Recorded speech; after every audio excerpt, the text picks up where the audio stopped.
পোলাও দিয়ে খাওয়ার জন্য আজকে আমি তান্দুরি চিকেন বানাবো। তান্দুরি চিকেনটা করার জন্য এখানে আমি গোটা একটা ফার্মের মুরগি নিয়ে নিয়েছি। এটাকে কোনো পিস করব না, এরকম গোটা থাকবে যাতে একজনে একটা পিস খেতে পারে। তো এটাতে আমি 1 ঘন্টা যাতে ম্যারিনেট করে রাখতে পারি, তাই আগে ভাগে ধুয়ে এটাকে ম্যারিনেট করে রেখে দিব। কারণ এটা যত বেশি ভিজবে কাবাবটা তত বেশি সুন্দর হবে। তো আমি এখানে পুরো গোটা একটা মুরগির এখানে প্রায় আছে 6 পিস আছে। আজকে এটা আমরা প্লেন পোলাও করব, সেটা দিয়ে খাওয়ার জন্য।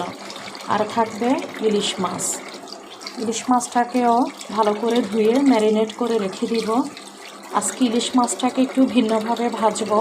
ইলিশ মাছটাকে আজকে আমি ভাজার সময় একটু আদার রস, একটু রসুনের রসটা দিয়ে ভিজিয়ে রাখবো, তারপর ভাজবো। তো এইভাবে আমি একটা একটা করে চিকেন ভালো করে ধুয়ে নিচ্ছি। এই যে মুরগিটাকে এভাবে আমি বেশি বড় বলে এটাকে এভাবে মাঝখান দিয়ে টুকরো করে নিয়েছি। এটাকে শুধু এভাবে নয়, এটাকে আমি ছুরি দিয়ে আরও আট করে দিব, তাহলে দেখা যায় মশলাটা ভালোভাবে ঢুকে।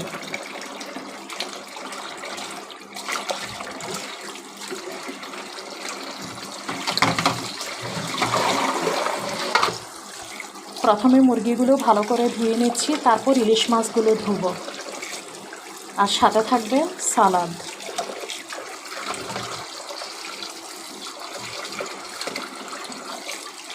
মুরগিটাকে মাখানোর জন্য সব মশলা আমার রেডি করা শেষ।